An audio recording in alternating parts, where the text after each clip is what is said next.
This is Good Morning Mumbai with Hrishi K.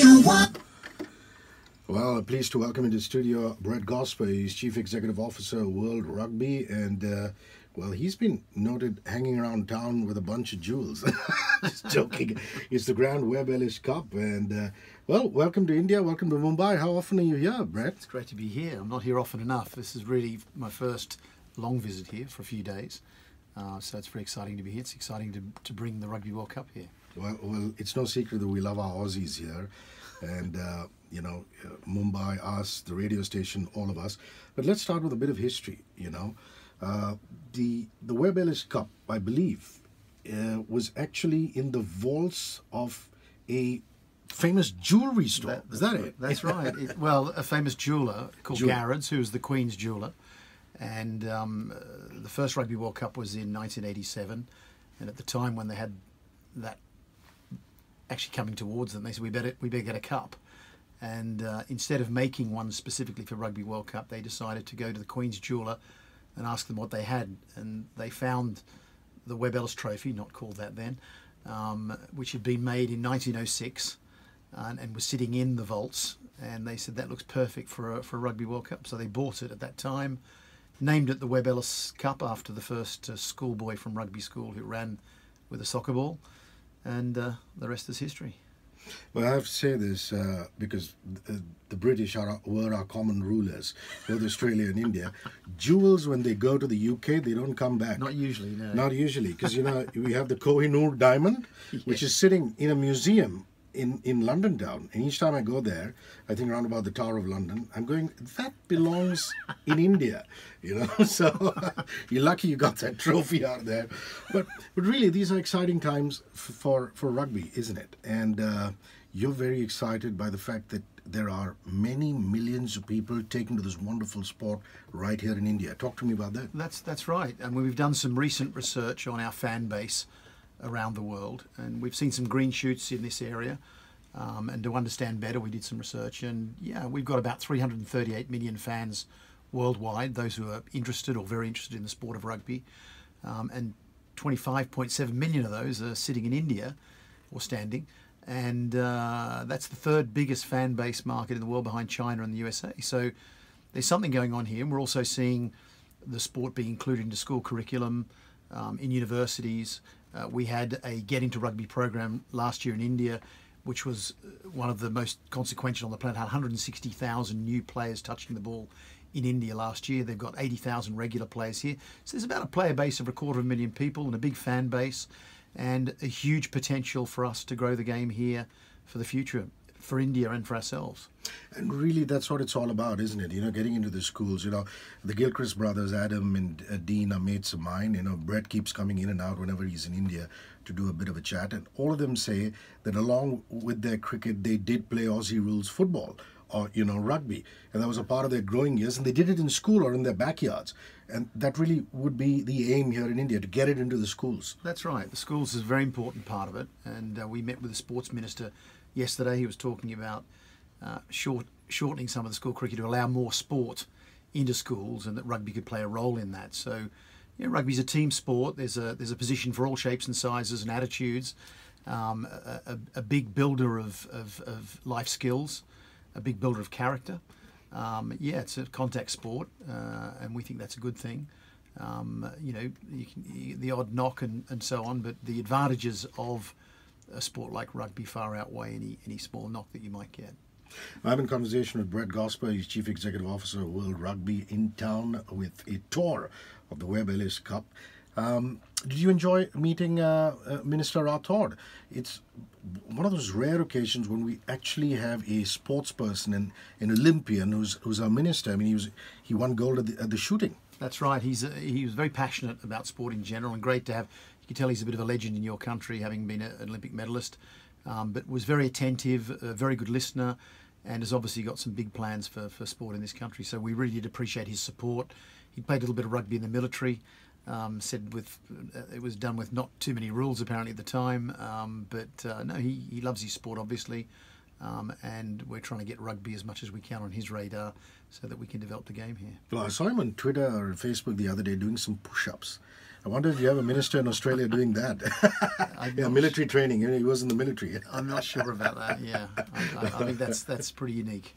Okay, let's come to the tour of the trophy. I mean, you're going to, I'm given to understand, 18, is it 18 countries? 18 countries have been selected for various reasons. This is the 8th on the tour so far, and then it spends 2 to 3 months in Japan in the build up to Rugby World Cup and so on.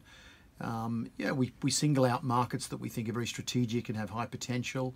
Some of our sponsors are pretty keen on having it in certain places.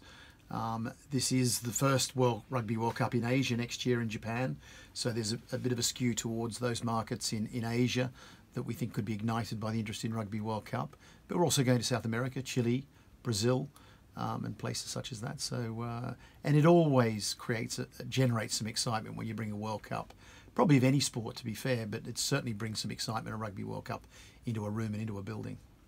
And Japan, the tournament in 2019, it runs all the way from September to November, I'm given to understand. So just a little bit about that. How many games are we talking about? How many venues?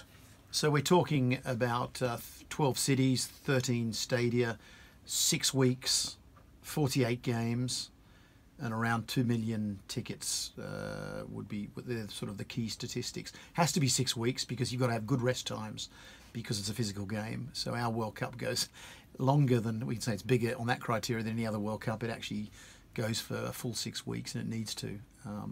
But first time in Asia, it'll be a really interesting context for the sport. Great on this time zone for all of the Asian people to be able to get a better look at it, and we've got to ensure there's accessibility on broadcasts in India for that World Cup in the negotiations that we'll be doing shortly, but also great context for people outside of Asia to discover the sport in that new context of a non-traditional rugby market. And what's the atmosphere and the spirit like in Japan? Are the Japanese really keyed up for this? They're starting to. They've obviously got another big event happening pretty soon after that. So 2020, there's the Olympics, which of course rugby's an Olympic sport. So for them, this is a starting point of a big run of big events in their market. We've already seen ticketing demand of 2.5 million for only at the moment released 1.8 million tickets. So there's a little bit of a queue forming, but mainly by the Japanese, obviously around the Japanese games and some of the big other games. There's plenty of tickets out there for the general public to be got. Also, it's a huge thing that rugby is now an Olympic sport. I mean, the joke in India is we've been trying desperately to get cricket into the Olympics, but we're about 7.5 countries playing it. No, it's a joke. Yeah. But it's a little different. But that must have been a huge tick mark for the sport, being in the Olympics. It's chicken and egg. Whether you're limited in your number of countries, that the Olympics is always going to drive your footprint and your interest. As I've said, the fan base really grows at a Rugby World Cup for us, and it really grows at an Olympics. We put on about 30 million extra fans at each of those events. And the Olympics is only 6 days. But I spent a day actually in Rio at the Rio Olympics where Sachin Tendulkar joined us, and I was very fortunate enough to spend a day with the great man who was watching the Sevens and was enthralled by it and stayed. I thought he was going to stay for 1 or 2 games, and he stayed because during the day you see a vast number of games and countries playing at the Sevens, and he stayed from start to finish, and it was brilliant.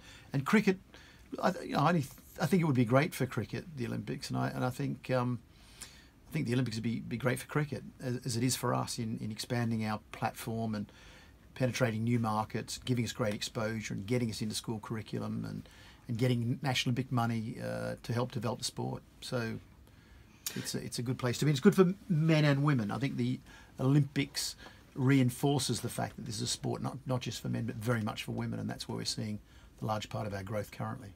Still in conversation with Brett Gosper, Chief Executive Officer, World Rugby. We're streaming audio online all across the nation. www.onecast.in, #1cast.in.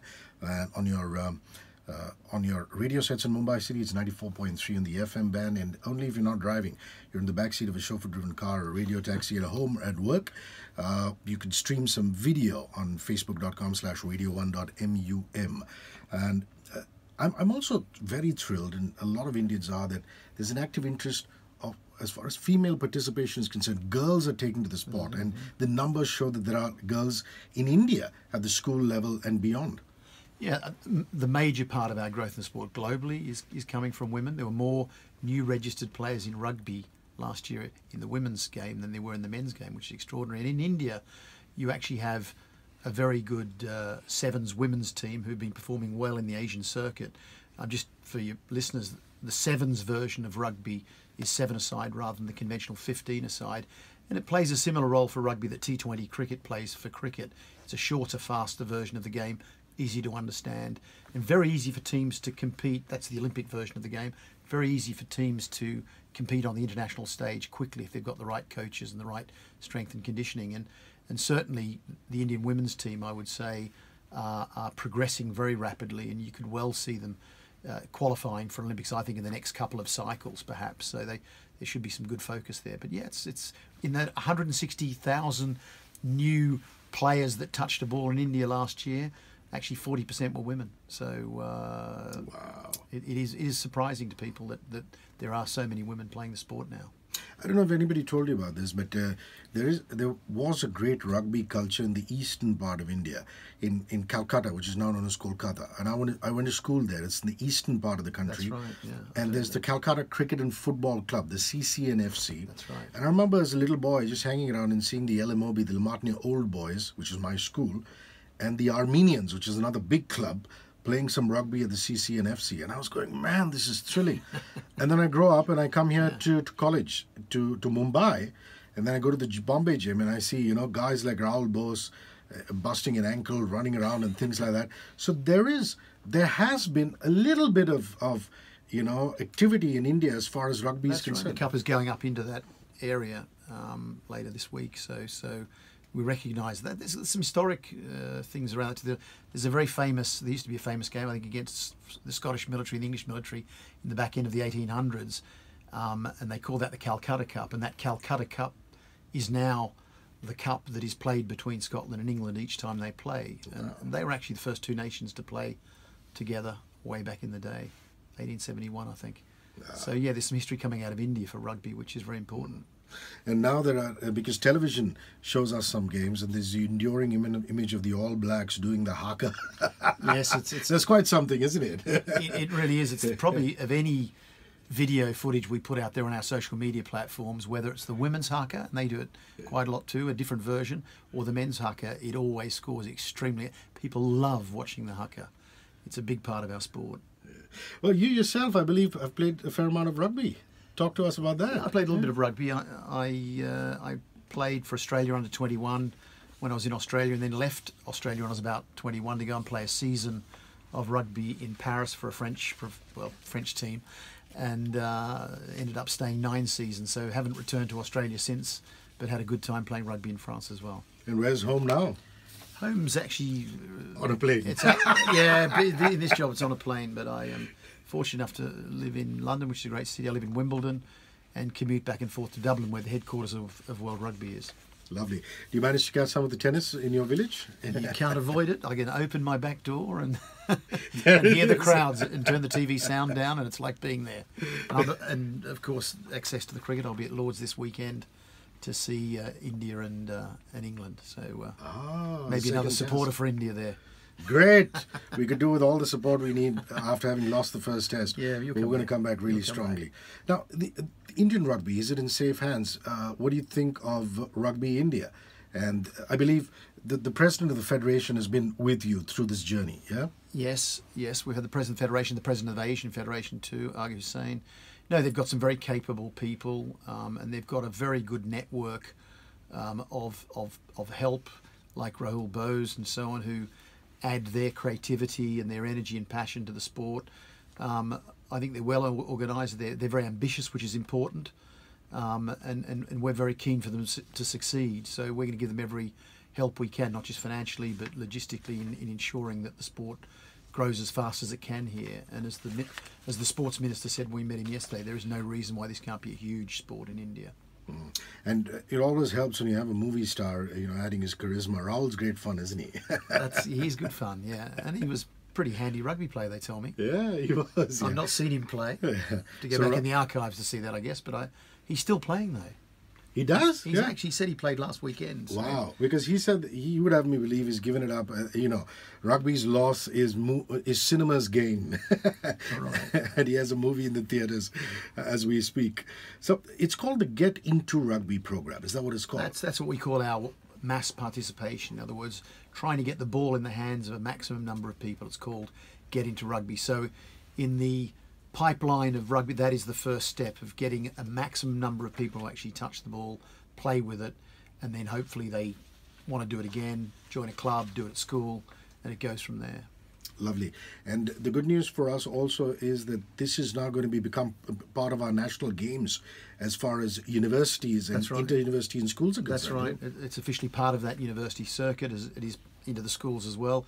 And universities are offering scholarships now to players for the first time, so there are opportunities there for young players to get educated on the back of what they're doing on the rugby field, which is fantastic. We see that in the United States as well and other places around the world. Yeah. What is your advice to young kids and parents of young kids as far as rugby is concerned? What's so beautiful about this? Anybody listening to this broadcast here? Yeah, I think what's specific about rugby is that it really is a game for all shapes and sizes and skill sets. You need a particular skill to play football, either a batsman or a bowler to play cricket. There are 15 places on a rugby field, and they're all very different roles, require different sizes and different skills and techniques. So there's a position for everyone. It's also a sport which I think does teach you some life skills, that does build character.